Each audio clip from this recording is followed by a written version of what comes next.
Hi everyone, let us see the question. Which of the following situation is likely to cause muscle cramps?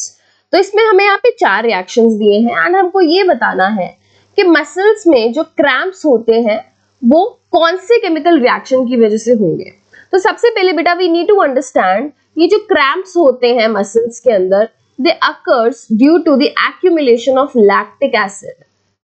जब lactic acid का formation होता है muscles में तब ये cramps होते हैं। अब लैक्टिक एसिड का फॉर्मेशन बेटा कब होता है? जब हमारी मसल्स को इनफ अमाउंट में ऑक्सीजन नहीं मिल पाती।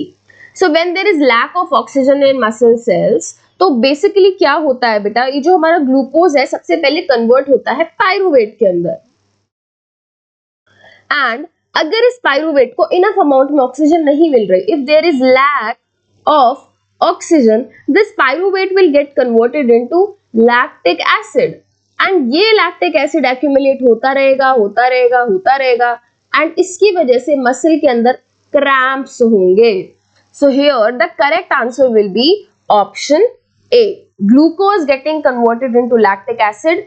सबसे ज्यादा जरूरी पॉइंट यहाँ पे क्या है? Lack of oxygen. ये चीज हमें यहाँ ध्यान देनी है बिकॉज अगर आप ऑप्शन बी देखोगे बेटा वहां पे कंप्लीटली लिखा हुआ है ऑक्सीजन। बेटा अगर वहां पे अगर इनफ अमाउंट में ऑक्सीजन होता तो लैक्टिक एसिड नहीं बनता, उस केस में बेटा वहां पे CO2 वाटर एनर्जी का फॉर्मेशन होता, तो ये गलत है।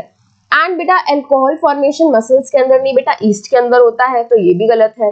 एंड बेटा ग्लूकोज का कन्वर्जन होना directly into CO2 in water, इसकी वजह से क्रैम्प्स नहीं होते, ये तो नॉर्मल एरोबिक रेस्पिरेशन का रिएक्शन है, तो ये भी आंसर नहीं होगा। My correct answer will be option A.